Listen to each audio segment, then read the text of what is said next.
অনেক দিনের সাধনা, জল্পনা কল্পনা, আপনার মোহরে নবুয়তে আমার ঠোঁটটা আমি লাগাবো,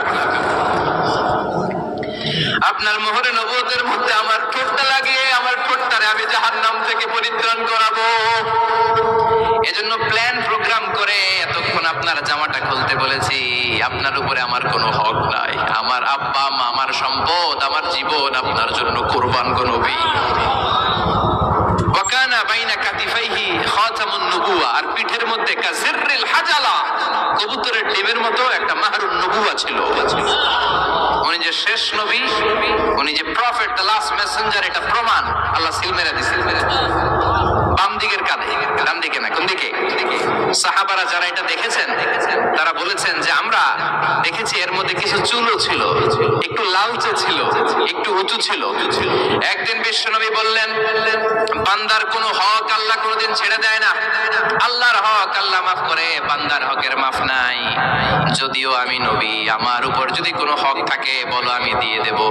কোন সাহাবী দাঁড়ায় না। এক সাহাবী দাঁড়িয়ে বললেন, নবী, যুদ্ধের ময়দানে চাবুক চালানোর সময়, লাঠি চালানোর সময় এক কাফেরকে মারতে যে আপনার লাঠির বাড়ি আমার পিঠের মধ্যে পড়েছে। আপনি যেহেতু এই কিসাসটা আদায় করতে চান, আপনার পিঠে আমি লাঠির বাড়ি মেরে এটারে শোধবোধ করে দিতে চাই। সাইয়েদনা ওমরে ফারুক হাতের জামা এরকম পড়তে শুরু করছে, আয় এদিকে আয়, তোরে শোধবোধ করাই। বিশ্বনবী বললেন, ওমর রাখো, এটা বান্দার হক, মিটাতে দাও। বিশ্বনবী বললেন, আসো তুমি এসে আমার পিঠে লাঠি দিয়ে চাবুক দিয়ে বাড়ি মারো। সাহাবী বলে, ও নবী, তখন দুর্ভিক্ষের সময়ের যুদ্ধ ছিল, আমাদের গায়ে জামা ছিল না। যখন আপনি আমার চাবুকটা পিঠের মধ্যে মেরেছেন, আমার পিঠে তখন জামা ছিল না। আপনি যদি যথা নিয়মে কিসাসটা আদায় করতে চান, আপনার জামাটা খুলেন, খালি পিঠের মধ্যে বাড়িটা মারিস। এবার ওমরে ফারুককে ধরে কে, এদিকে আয়, তোরে দেখাইতেছে। বিশ্বনবী বললেন, ওমর থামো, মারতে দাও। বিশ্বনবী ওনার জুব্বাটা উপরের দিকে উঠালেন, পিঠের মধ্যে বাড়ি দেওয়ার জন্য ওই সাহাবীকে ডাকলেন। ওই সাহাবী বিশ্বনবীকে পিছন দিক থেকে জড়িয়ে ধরে ওই মোহরে নবুয়তের মধ্যে চুমু দিয়ে ফেলেছে। সাহাবী বললেন, নবী গো, এই নাটক করার জন্য আপনি আমারে মাফ করে দিয়েন। আপনি বিশ্বনবী, উদম গায়ে আপনারে দেখা যায় না, খালি গায়ে আপনারে দেখা যায় না। শুনেছি আপনার পিঠের মধ্যে মোহরে নবুয়ত আছে। অনেক দিনের সাধনা, জল্পনা কল্পনা, আপনার মোহরে নবুয়তে আমার ঠোঁটটা আমি লাগাবো, আপনার মোহরে নবুয়তের মধ্যে আমার ঠোঁটটা লাগিয়ে আমার ঠোঁটটারে আমি জাহান্নাম থেকে পরিত্রাণ করাবো। এজন্য প্ল্যান প্রোগ্রাম করে এতক্ষণ আপনার জামাটা খুলতে বলেছি। আপনার উপরে আমার কোনো হক নাই। আমার আব্বা মা, আমার সম্পদ, আমার জীবন আপনার জন্য কুরবান গো নবী। বিশ্বনবীর পিঠে বাম দিকে খাতামুন নবুওয়া ছিল, মাহরে নবুওয়া। কোন বর্ণনা এসেছে উনি এই মাহরে নবুওয়া দিয়ে পিছন দিকে দেখতেন। বিশ্বনবী যখন নামাজ পড়তেন উনি বলতেন, ইস্তাকিমু ওয়া'তাদিলু ইয়ারহামুকুমুল্লাহ, কাতার সোজা করো, ফাঁকা জায়গা বন্ধ করে দাও। কারণ আমি সামনে যেমনি দেখি, পেছনেও তেমনি দেখি।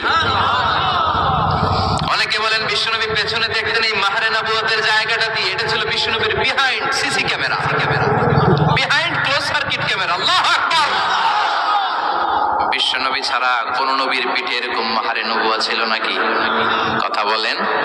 এজন্য ওই নবীরে গালি দিলে সহ্য হয়? কথা বলেন, সহ্য হয়? আবিয়াদুল ইবতাইন, বগল ছিল শুভ্র সাদা। আমাদের বগল কি সাদা? দুর্গন্ধ, কুৎসিত, কালো, তাই না? বিশ্বনবীটা কালো? কথা কন, শুভ্র সাদা। আমরা দোয়া করি এভাবে। বিশ্বনবী মাঝে মাঝে দোয়া করতে করতে বৃষ্টির জন্য যখন দোয়া চাইতেন, আরাফার ময়দানে যখন দোয়া চাইতেন, দোয়া করতে করতে হাতটারে উপরের দিকে করতেন। সবাই এরকম হাত তোলেন, সবাই হাত তোলেন। বিশ্বনবী মাঝে মাঝে আবেগের চোটে এইখান থেকে হাতটা এই জায়গায় নিয়ে যেতেন। সুবহানাল্লাহ। বিশ্বনবী যখন হাত আবেগের চোটে উপরের দিকে উঠাতেন, বিশ্বনবীর বগল দেখা যেত। সাহাবারা বলতেন, হাত্তা ইউরা বায়াদু ইবতাইহি, এই সুযোগে আমরা দেখতাম ওনার বগলটা ধবধবে সাদা, কোনো দাগ ছিল না। মুস্তাওয়াল জাবিন, প্রশস্ত ললাট ছিল। আসাম্মুল আনফ, খাড়া নাক ছিল। বিশ্বনবীর নাক কিন্তু বোচা ছিল না। এরকম চ্যাপ্টা নাকরে আপনারা কোম্পানিগঞ্জে কি বলেন? চাকমা কি নাক?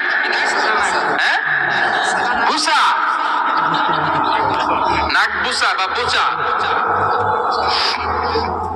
বিশ্বনবীর নাক এই চাকমা স্টাইলে নাক ছিল না, খাড়া ছিল, খাড়া নাক ছিল। সুবহানাল্লাহ পড়ো। মুফাল্লিজুল আসনান, দাঁতগুলো ছিল পরিপাটি। বিশ্বনবীর দাঁতের দিকে তাকালে, বিশ্বনবীর হাসির দিকে তাকালে মনে হতো হাসিতে যেন মুক্তা ঝরে। বিশ্বনবী দেখতে কেমন ছিল আন্দাজ পাচ্ছেন না মোটামুটি? এই চমৎকার দেহটা নিয়ে যখন আয়নার সামনে দাঁড়াতেন, বিশ্বনবী জোস জোস পোজ দিতেন না।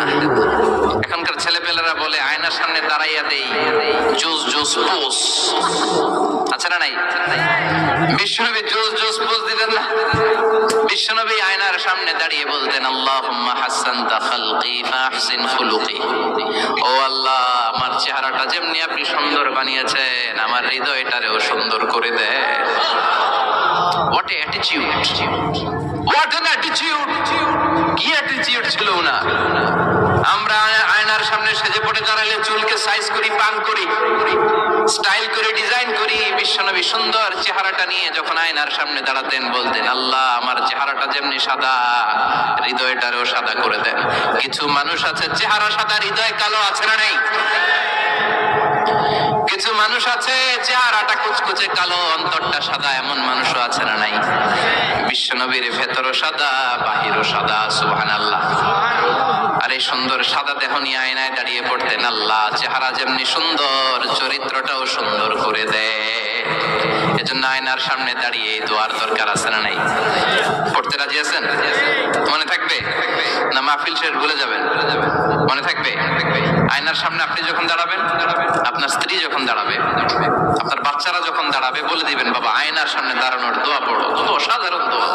পড়েন আওয়াজ করে আমার সাথে, আল্লাহুম্মা হাসানতা খালকি ফাহসিন খুলুকি। আল্লাহুম্মা হাসানতা খালকি ফাহসিন খুলুকি। এর মানে আল্লাহ আমার চেহারাটা করেছো সুন্দর, আমার আচরণ, আমার চরিত্রটাও সুন্দর করে দাও। চিৎকার করে পড়ে না আমিন। তাহলে বিশ্বনবীর ব্যাপারে তিনটা কথা আমরা শুনবো বলেছিলাম, প্রথমটা শুনে ফেলেছি। মানে উনি দেখতে কেমন ছিল, উনি দেখতে কেমন ছিল, এর মধ্যে আমাদের আমলের কিছু নাই, শুধু বর্ণনা করা আর শোনা আর বিশ্বনবীকে ভালোবাসা, ঠিক কিনা? কারণ ওনার না খাড়া, আমার তো খাড়া নাও হইতে পারে।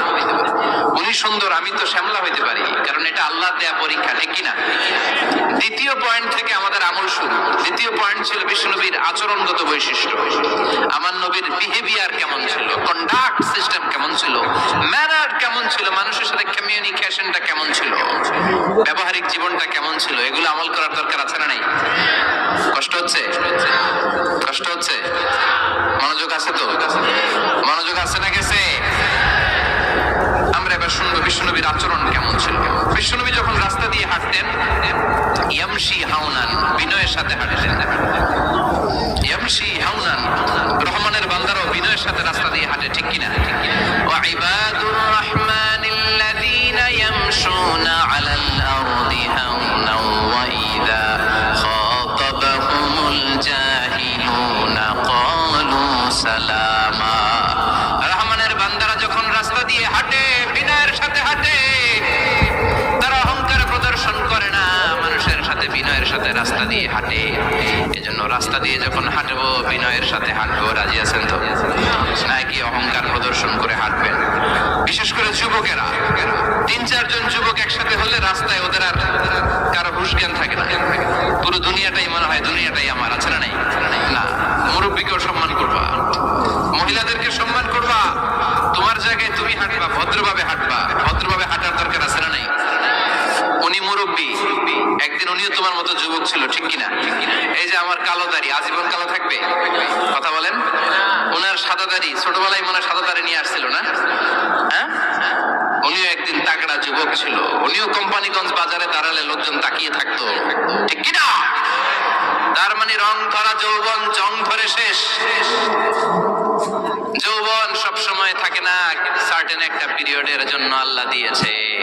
এজন্য যুবক ভাইরা, তোমাদের রক্ত গরম, তোমাদেরকে বিনয়ী হতে হবে বেশি, ঠিক কিনা? রাজি আছো তো সবাই? বিশ্বনবী বিনয়ের সাথে হাসতেন। ওখানা ইয়াতাবাসসাম, সবসময় মুচকি হাসতেন। কি করতেন? মুচকি হাসেন তো আপনারা? হাসেন না? মুচকি হাসবেন, কারণ মুচকি হাসতে পয়সা লাগে না। লাগে? মুচকি হাসি দেন তো একটা। এই যে সবার এখন মুচকি হাসি, পয়সা লাগছে? কথা কর। তাবাসসুমুকা ফি ওয়াজহি আখিকা সাদাকা, your smile to your brother, it's a charity. তুমি তোমার ভাইয়ের দিকে তাকিয়ে যে মুচকি হাসবে, এত সদকা দেওয়ার সওয়াব হয়ে যাবে। বিশ্বনবী সব সময় মুচকি হাসতেন। হাসি তিন ধরনের: তাবাসসুম, যিহক, কাহকাহা। কাহকাহা মানে অট্ট হাসি, আলিফ লাইলার দত্তরা যেমন হাসি দেয় ওই হাসি। এটা নামাজের মধ্যে কেউ দিলে নামাজও শেষ, ওযুও। আর যিহক, হালকা আওয়াজে হাসি, সামান্য দাঁত দেখা যায় মাঝে মাঝে। বিশ্বনবী মজা করে এরকম হাসি দিতেন, কিন্তু সব সময় বিশ্বনবীর ঠোঁটের মধ্যে মুচকি হাসি লেগেই থাকতো। তাহলে আমরা বিনয়ের সাথে হাঁটবো, নাম্বার 1। নাম্বার 2, সবসময় মুচকি হাসবো। রাজি আছেন? ঘরে যেই স্ত্রীকে একটা মুচকি হাসি দিবেন, আজকে রাতেই দিবেন, যেই একটা মুচকি হাসি। রাজি আছেন? হ্যাঁ, ভালোবাসা বাড়াই দিবে কে? কথা কয় না। ভালোবাসার কথা আসলে আওয়াজ কমে যায়। ভালোবাসার কথাও কোরআনে আছে না নাই? আল্লাহু আকবার। আল্লাহ দাম্পত্য জীবনের ভালোবাসা তুমি বাড়িয়ে দাও। ইযা ইলতাফাতা ইলতাফাতা জামিআন। এই দুই একজন ওঠা বসা করতেছে কেন? ওঠা বসা করা যাবে না, বসেন। আর অল্প কয়েক মিনিট কথা বলবো। এখানে তো অনেক বিশৃঙ্খল, আমি তো বলতেছি না কিছু, অনেক বিশৃঙ্খল হয়ে গেছে মাহফিলটা। ওঠা বসা করা যাবে না, বসেন। 2-4 মিনিট কথা বলে আমরা একসাথে বিদায় নিব। কারণ এই মাহফিলগুলোর একটা সৌন্দর্য আছে, আপনি ওঠা বসা করলে সৌন্দর্যটা নষ্ট হয়। আপনি কি মনে করছেন শুধু এই মিডিয়া কর্মীরাই ভিডিও করে, ফেরেশতাদের ভিডিও নাই? ওয়া কুল্লা শাইইন আহসাইনাহু ফি ইমামিন মুবিন। ফেরেশতাদের ভিডিও ক্যামেরার নাম ইমামুম মুবিন। সুবহানাল্লাহ পড়েন। এই ইমামুম মুবিন নামক ক্যামকর্ডার, এটা দিয়ে তারা রেকর্ড করে নিয়ে যায়। এজন্য ওঠা বসা করলে এটা সুন্দর লাগবে। কথা বলেন। আর উঠবেন কেউ? আর কয়েক মিনিট কথা বলবো, আমরা কেউ উঠবো না ইনশাআল্লাহ। পড়েন। ইযা ইলতাফাতা ইলতাফাতা জামিআন। বিশ্বনবীর যদি ডানে বায়ে কোথাও তাকানোর দরকার হতো, উনি আর চোখে তাকাতেন না। অনেকে এইভাবে বসে আছে, ডানে এমনি তাকায়, এমনি আছে না নাই? এইভাবে এমনি তাকায়, আছে না নাই? এভাবে তাকানো যাবে না। বিশ্বনবী ডানে তাকানোর দরকার হলে ইলতাফাতা জামিআন, অ্যাবাউট টার্ন, ঘুরে যেতেন, ঘুরে এইভাবে তাকাতেন। আবার বায়ে তাকানোর দরকার হলে বুকটা নিয়ে, শরীরটা নিয়ে ঘুরে যেতেন, এইভাবে তাকাতেন। সুবহানাল্লাহ পড়বেন না? আর চোখে তাকানো কি ভালো স্বভাব? বিশ্বনবী ইযা ইলতাফাতা ইলতাফাতা জামিআন, যেদিকে তাকাবেন ওদিকে ফুল্লি মনোনিবেশ করতেন, তারপরে তাকাতেন। সুবহানাল্লাহ পড়েন। ওয়া কানা মুস্তাহিয়ান, লাজুক ছিলেন, বেশ লাজুক। এখন সমাজে লাজুকতা নাই, লাজ শরম আমরা হারাতে বসেছি, ঠিক কিনা? বিশ্বনবী আসাদ্দু হায়াআন মিনাল আযরা ফি খিদ্রিহা, যেই মেয়েদের বিয়ে হয় নাই, এমন ভার্জিন নারী, কুমারী নারী যারা পর্দার ভেতরে অনেক লাজুক হয়ে বসে থাকে, বিশ্বনবী পর্দার আড়ালে ওই কুমারী নারীদের চাইতেও বেশি লাজুক ছিলেন। এত লাজুক ছিলেন, এত লাজুক ছিলেন, লজ্জা পেলে চেহারাটা বিশ্বনবী লাল হয়ে যেত।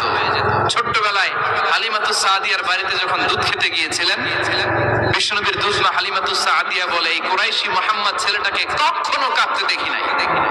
ক্ষুধা লাগলেও কাঁদে না, ব্যথা পেলেও কাঁদে না, শুধু লজ্জাস্থানের জায়গা থেকে কাপড়টা একটু সরে গেলে ছোট্ট মোহাম্মদ চিৎকার দিয়ে ওঠে। কি বোঝে সে? ক্ষুধা লাগলেও কাঁদতো না, ব্যথা পেলেও কাঁদতো না, লজ্জাস্থানের জায়গা থেকে কাপড় সরে গেলে বিশ্বনবী চিৎকার দিয়ে উঠতেন। সুবহানাল্লাহ পড়েন। এজন্য লজ্জা শরমের দরকার আছে না নাই? ইযা লাম তাসতাহি ফাসনা মা শি'তা, যদি লজ্জা শরম না থাকে যা মন চায় তাই করতে পারো। এটা আমাদের বাংলাদেশে ব্যাপক। লাজ শরম কিচ্ছু নাই, যে যেটার যোগ্য না সে সেটা করতে যায়, ঠিক কিনা? এই যে হিরো আলমের মনোনয়ন নিয়ে টানাটানি, কোন লজ্জা শরম আছে? আমার যোগ্যতা থাকতে হবে না? আমাকে রাজনীতি জানতে হবে না? আমাকে যদি আজকে বলে মিজানুর রহমান আজহারী আপনি অনেক কোয়ালিফাইড লোক, আপনি কালকেই দেশের প্রধানমন্ত্রী, আমি ওই জায়গায় বস, কারণ আমার নাই কোনো রাজনৈতিক জ্ঞান, নাই কোনো ডিপ্লোম্যাটিক জ্ঞান, নাই কোনো কূটনৈতিক জ্ঞান, এই কাজ আমার নয়।